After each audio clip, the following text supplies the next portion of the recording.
another episode, 12-inch figure fanatic. Today we're going to open up the Mad Max by Dark Toys and Red Star. It was a collaboration, I think. And based on the initial photos, I'm a little skeptical about this figure because I suspect that the head sculpt might not be as crisp as it could be. In other words, I don't think it quite looks like the character. But we're going to open this up and we're going to take a closer look and verify. Let's do it. Okay, so pretty interesting shape on the box. Usually you have a rectangular box that's a little bit more flat. So nothing really to mention on the box here. Got some graphics there. It's magnetic closure.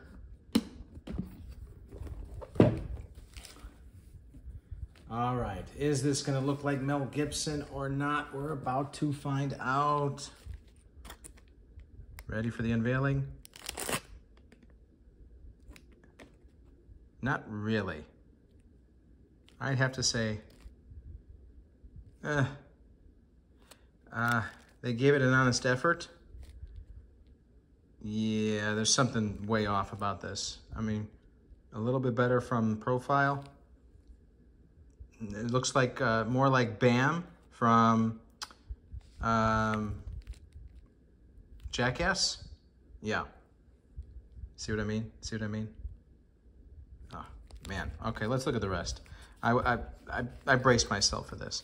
All right, so you got some, looks like some trinkets dangling here. A wrench, random. Some pouch on the back that's just sculpted. Nothing going on there.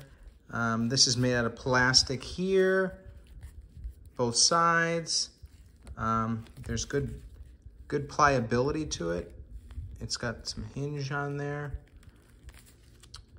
The boots are not really weathered appropriately. You would expect a lot more weathering in post-apocalyptic times. Same thing with the weathering on the materials in general. Appropriate detail though. There's a lot going on here, so I like that. Would I have liked the arm to be seamless so that this bulge, this weird looking bulge isn't apparent? Yes, but given the cost of the figure, which was pretty low, I understand. It just doesn't look that appealing. You could always switch it out. You could upgrade on your own to purchasing a seamless body. This is kind of, I gotta look at reference photos because I'm sure that this isn't just supposed to be sticking out here like this. This is kind of disgusting looking. So probably take some work to figure out how that's supposed to be appearing. Maybe like that. I don't know. Yeah. Now the other question is this gonna be like the dreaded pleathers of figures past where it's going to start cracking and crumbling? It might. It feels like it might. And given where the figure is coming from, it might. Yeah. But otherwise, you know, it's great enough detail on the figure. We just need to add some weathering to it. Let's see what else is in here. All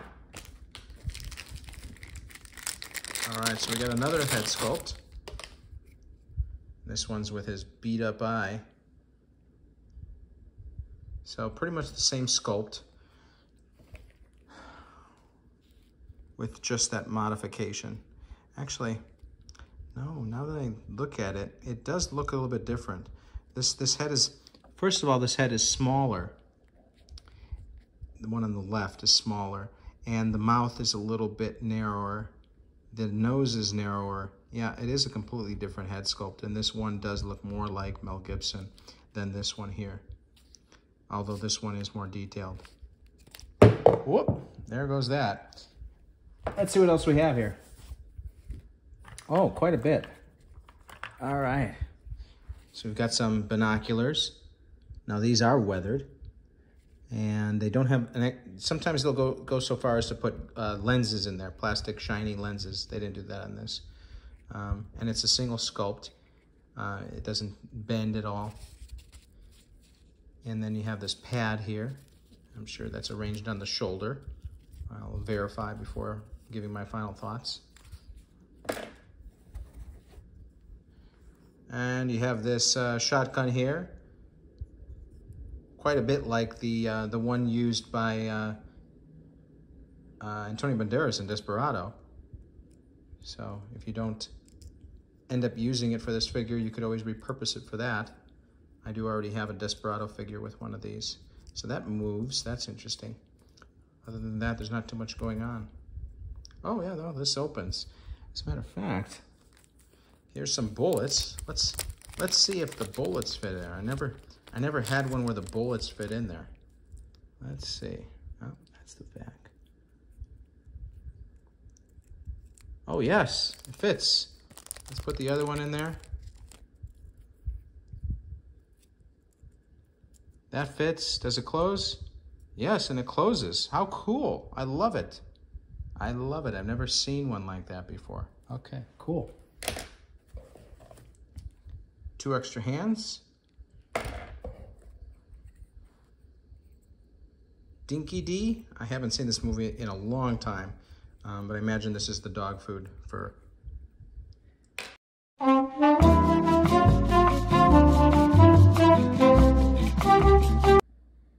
Alright, so here's the final figure all set up. I did switch out the head sculpts because, like I said, the likeness on this one is a little bit more like Mel Gibson versus this one. I don't think it looks like him. I